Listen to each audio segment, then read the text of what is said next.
Nicolás Maduro junto a Vladimir Putin, Reuters, Maxim Semetov. La crisis llegó a tal punto que ya millones de venezolanos reclaman a viva voz la aplicación del artículo 187 inciso 11.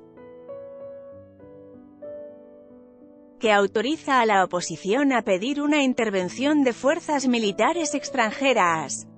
El presidente de Estados Unidos, Donald Trump, repite una y otra vez que todas las opciones están sobre la mesa. Ninguna acción está descartada para la Casa Blanca. Sin embargo, la gran mayoría de los países que ha reconocido a Juan Guaidó como presidente interino, entre ellos las naciones que conforman el Grupo de Lima y la Unión Europea, se ha manifestado en contra del uso de la fuerza. Director del Centro Latinoamericano y del Caribe Kimberly Green, LACC por sus siglas en inglés, Mora dialogó con Infobae sobre la cada vez más tensa situación en el país caribeño. Frank Mora explicó los motivos políticos y militares por los que considera poco probable el uso de la fuerza y opinó, incluso, que aunque el régimen de Nicolás Maduro mantenga la persecución y represión contra el pueblo venezolano, no cambiará el cálculo del gobierno de Trump, más allá del discurso sobre la solución al conflicto. Fue enfático: el futuro de Venezuela está en manos de los venezolanos. Esto se tiene que ganar en las calles, ahí está la salida.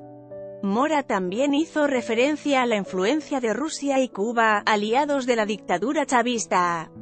Mora consideró que la salida a la crisis está en manos de los venezolanos. Reuters, Andrés Martínez Casares. Ciertos sectores de la oposición venezolana reclaman la aplicación del artículo 187, cuyo inciso 11 autoriza a pedir la intervención de fuerzas militares extranjeras. Considera que son altas las probabilidades de una incursión militar en Venezuela. Yo creo que las probabilidades son bastante bajas. No diría cero, pero son muy bajas. Mucho menores de lo que piensan muchas personas, sobre todo en la comunidad venezolana. ¿Y por qué? Primero, el presidente Trump ha sido bastante consecuente en algo. Lo dijo en el último discurso del Estado de la Unión, donde dijo que él de ninguna manera va a desplegar nuestras tropas sin aventuras militares como hemos visto anteriormente, y que lo que él quiere es que regresen todas nuestras fuerzas a Estados Unidos. Él ha sido, en su discurso de comienzo de campaña, un no intervencionista en temas militares. Mucha gente que lo apoya a él políticamente, los que votaron por él, lo votaron también por esa razón, en algo en lo que ha sido bastante consecuente. Entonces lo que yo digo es que la política de America First no coincide con la idea de una intervención militar en Venezuela. Hay una contradicción entre el lema y el discurso del presidente, y la idea de intervenir un país sudamericano. Entonces cuando Trump reitera una y otra vez que todas las opciones están sobre la mesa, ¿usted piensa que es más una carta de presión que una amenaza real? Sí, yo creo que hasta ahora parece que ha sido una especie de bluff, engaño. No creo que sea una postura seria eso de todas las opciones. Además, el presidente no ha comenzado un proceso, un debate con el pueblo americano, para explicarle por qué una intervención militar en Venezuela es importante. Yo suelo decir que, más allá de la comunidad venezolana aquí en Miami, la gente en el país no está hablando de Venezuela. No hay ningún debate. No saben ni dónde está Venezuela. Entonces la idea de que el presidente va a enviar tropas a los soldados de Iowa, Nebraska, a intervenir Venezuela, políticamente para mí no tiene sentido. Y es por eso que yo creo que son muy pocas las posibilidades. Además, lo difícil que es una intervención desde el punto de vista militar lo hace también menos posible. Especialmente si consideras que las Fuerzas Armadas de Estados Unidos y el Pentágono están mucho más preocupados con el Medio Oriente, con Asia, con Corea del Norte, con los rusos, etc. Esto sería algo que quite la atención y los recursos de esos escenarios de conflicto que son mucho más serios. Mora explicó por qué sería tan complejo una intervención militar en Venezuela. Reuters, desde que Juan Guaidó asumió como presidente interino, a pesar de la presión interna y externa, Nicolás Maduro recrudeció la persecución y represión contra la oposición y contra el propio pueblo venezolano. Cree que el dictador está forzando una intervención de Estados Unidos en Venezuela o tal vez probando si realmente Trump es capaz de impulsar una acción militar. Ellos están asesorados por los cubanos, y los cubanos han lidiado con Estados Unidos por mucho tiempo. Ellos, los cubanos, saben cuáles son las líneas rojas de verdad. Una línea roja sería, por ejemplo, tomar la embajada americana. Eso ya sería otra cosa. O empezar a matar y detener a ciudadanos americanos en Venezuela. Eso cambia la dinámica, pero reprimiendo al pueblo venezolano o a individuos cercanos a Guaidó no creo que cambie el cálculo de Trump o Estados Unidos, más allá del discurso. En caso de haber una intervención militar, ¿cuáles serían los papeles de Rusia y Cuba? Ya es probada la existencia de agentes cubanos, pero también podríamos esperar la presencia de tropas rusas. La presencia militar de Rusia es mínima. Lo que haría es meterse en su embajada o mantener un perfil bajo y no entrar en conflicto con Estados Unidos porque no tienen la capacidad. Y tampoco Rusia va a mandar tropas para un conflicto. Eso no tiene sentido. En cuanto a los cubanos, sí hay más presencia de ellos.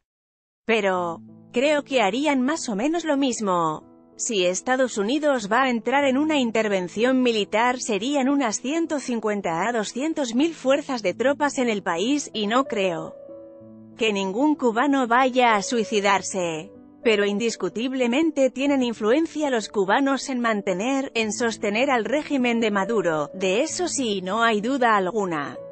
En caso de una intervención, no creo que tengan un rol importante.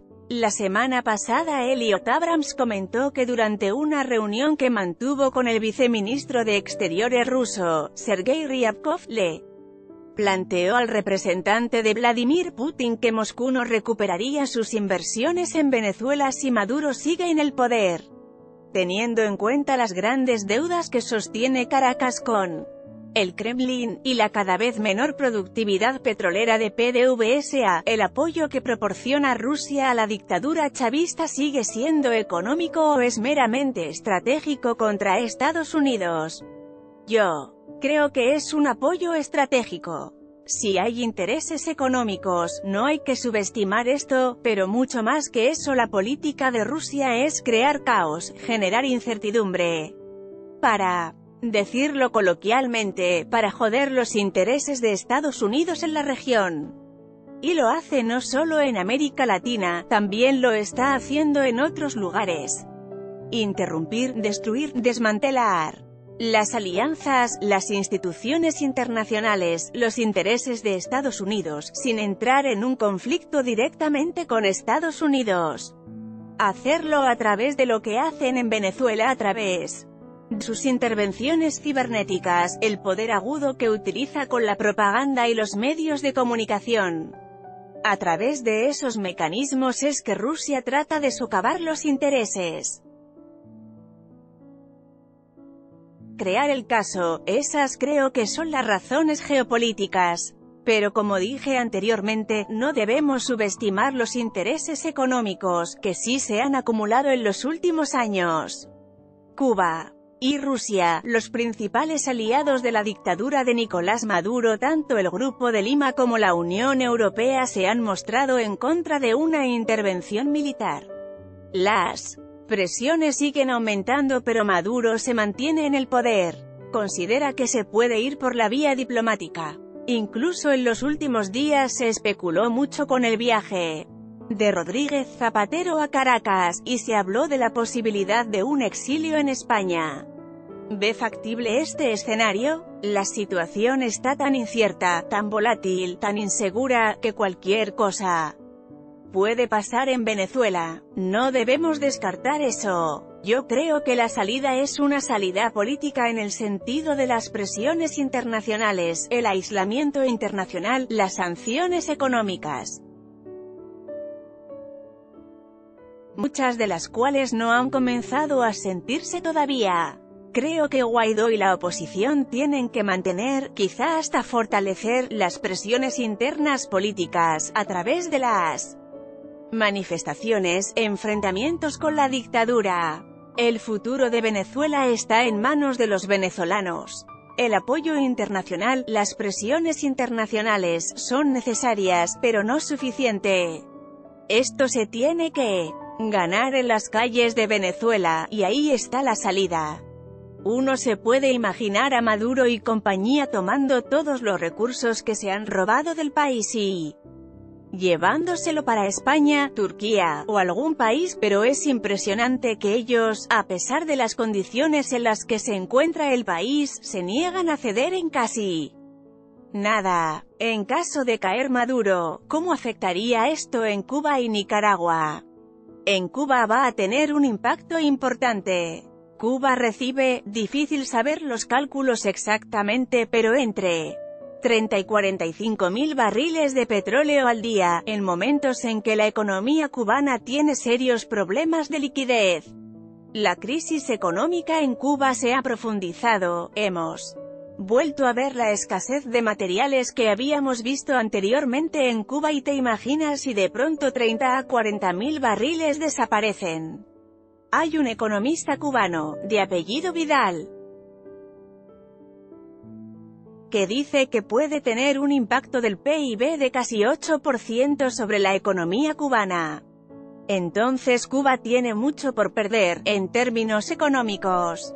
En Nicaragua la ayuda económica ya terminó. La compañía Albanisa, que recibía subsidios de Venezuela, ya terminó. Pero desde el punto de vista político sí puede tener un impacto, de que un gobierno bolivariano cae. Y la oposición de Nicaragua ve eso y puede pensar que puede hacer lo mismo, y Ortega puede sentir que su situación es muy precaria, en luz de lo que pasó, o mejor dicho puede pasar, en Venezuela. Pero no sería tan fácil repetir lo de Venezuela en Cuba y Nicaragua.